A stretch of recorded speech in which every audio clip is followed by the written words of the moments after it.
বিসমিল্লাহির রহমানির রহিম। বিকালবেলার দৃশ্য। আমি আসছি অনেক বেশ উপরে পাহাড়ের থেকে।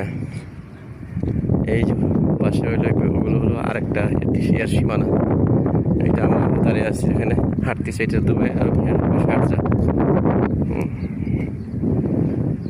একবারে শুধু মরুভূমি আর মরুভূমি।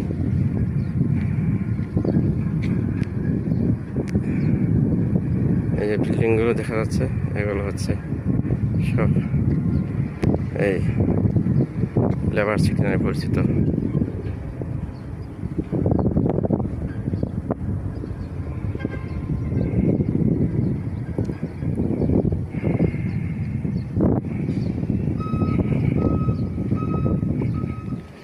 সারাদিন রুমে কত বসে থাকা যায়, এখনো বেকার আছি। লাইসেন্স দুবাই থেকে পেলেও কোম্পানি থেকে এখনো গাড়ি মিলতেছে না, সে কারণে বসে বসে খাইতেছি আর অপেক্ষায় আছি। জানি না বাকি আল্লাহ বাকি রাখছে, কবে পাই তা বলা যাচ্ছে না। এই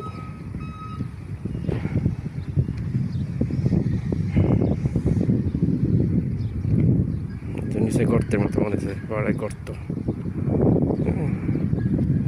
মনে হয় বাগানের মতো গর্ত হয়ে গেছে।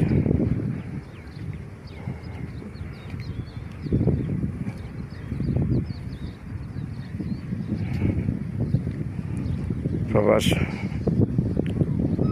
সবার জন্য হয় না, অনেক সময় দেখা যায় অনেকে স্বপ্ন পূরণ হয় না, স্বপ্ন নিয়েই দেশে ফেরত আসতে হয়, কিছু করার থাকে না, বিভিন্ন ধরনের সমস্যা। এটি একটা ভাগ্য। অনেক সময় চেষ্টা করলে কিছু করা যায় না, সেটাকে মেনে নিতে হয়, কিছু করার থাকে না।